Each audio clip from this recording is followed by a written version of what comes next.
আজকে আমি বানাবো পনির বিরিয়ানি। সম্পূর্ণ নিরামিষ পনির বিরিয়ানি বানানোর জন্য যেরকম ডুমো ডুমো করে আমি পনিরটা কেটে নিয়েছি, আর এদিকে আমি এরকমভাবে আলুও কেটে নিয়েছি ডুমো ডুমোভাবে। আর এদিকে আমি তেল গরম বসিয়ে দিয়েছি, তেলটা গরম হয়েছে। এবার আমি আলু ভেজে নেব প্রথমে, তারপরে পনিরটা ভেজে নেব। আলুটা ভেজে নেবো, তেলটা তো গরম হয়ে গেছে, এই জন্য অল্প একটু নুন দিয়ে দিলাম যাতে তেলটা না ছিট করে। এবার আমি আলুগুলো দিয়ে দিচ্ছি।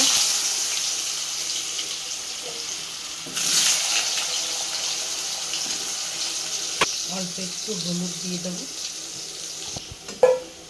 আলুগুলো ভাজা হয়ে গেছে, এবার আমি তুলে নিচ্ছি। এরকমই লাল লাল করে এবার পনিরটাও ভেজে নেব।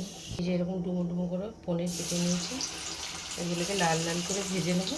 লাল লাল করে ভেজে বিরিয়ানি করলে খুব সুন্দর লাগে পনিরগুলো খেতে।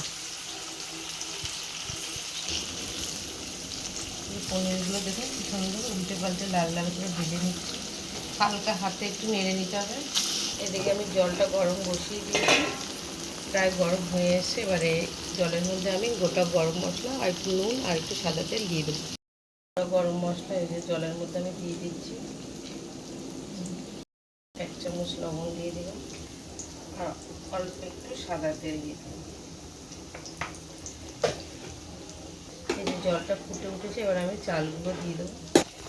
জলটা ভালো করে ফুটে গেছে, এবার আমি এই যে বাসমতি চালটা ভিজিয়ে রেখেছিলাম এটা দিয়ে দিলাম। বিরিয়ানির জন্য এই মশলাটা আমি তৈরি করে নেবো। এখানে আমি জিরে গুঁড়ো আর একটু ধনে গুঁড়ো আর অল্প একটু লঙ্কা গুঁড়ো দিয়েছি, টমেটো, কাঁচা লঙ্কা, আদা এগুলো পেস্ট করে নেবো। এই জন্য আমি অল্প একটু জল দিয়ে দিই। এবার আমি এটাকে পেস্ট করে নেবো।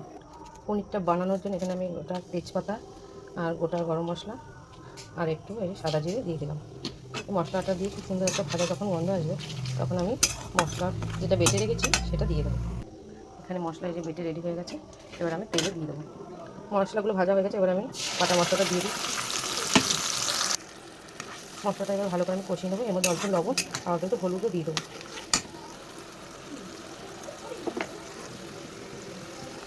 1 চামচ মতো একটু চিনি দিয়ে দিলাম স্বাদের ব্যালেন্সের জন্য। এবার আমি মশলাটা ভালো করে কষিয়ে নেবো। মশলা কষানোর মধ্যে আমি এই ভেজে রাখা আলুগুলো দিয়ে আরও কিছুক্ষণ কষিয়ে নেবো, যাতে আলুগুলো সেদ্ধ হয়ে যায়। কারণ পনিরগুলো তো খুবই নরম, এটা দিলেই হয়ে যাবে 2 মিনিট রাখলে। কিন্তু আলুগুলো একটু যেহেতু সেদ্ধ হতে টাইম লাগে, সেটা আমি আগে দিয়ে দিলাম। এদিকে আমার ভাতটাও হয়ে গেছে, এবার আমি ভাতটা নামিয়ে জল ঝরিয়ে নেবো। পনিরের মশলাটা কষে এসছে প্রায়। এই সময় আমি খানিকটা বিরিয়ানির মশলা দিয়ে দেবো আর খানিকটা রেখে দেবো, যাতে লেয়ারের সময় দিতে পারি। এবার এটা ভালো করে নাড়িয়ে নেবো। মশলাটা দেখুন তেল ছেড়ে এসছে। পনিরগুলো এবার আমি দিয়ে একটু কষিয়ে নিচ্ছি। এবার একটু পরিমাণ মতো জল দিয়ে দেবো, যাতে অল্প ঝোল মতো হয়, যাতে লেয়ারটা দিতে ঠিক হয়। এখন আমি একদমই অল্প 1 কাপ মতো জল দিয়েছি। ভালো করে নাড়িয়ে একটু 2 মিনিটের জন্য ঢেকে রাখবো, তাহলে আমার পনিরটা রেডি হয়ে যাবে। পনিরটা আমার হয়ে গেছে, এবার আমি লেয়ারটা বসিয়ে দেবো। এদিকে ভাতও হয়ে গেছে, আমি ভাতগুলো ভাগ ভাগ করে রেখেছি যাতে ঠান্ডা হয়ে যায়। এবার আমি লেয়ারটা দিয়ে নেব। প্রথমে আমি লেয়ারে দেখুন ভাত দিয়ে দিয়েছি, আর ওদিকে একটু চিনি, নুন আর যে কেশরের দুধটা ভিজিয়ে রেখেছিলাম ওটা দিয়ে দিয়েছি। এবার আমি উপর থেকে পনিরটা দিয়ে দেবো।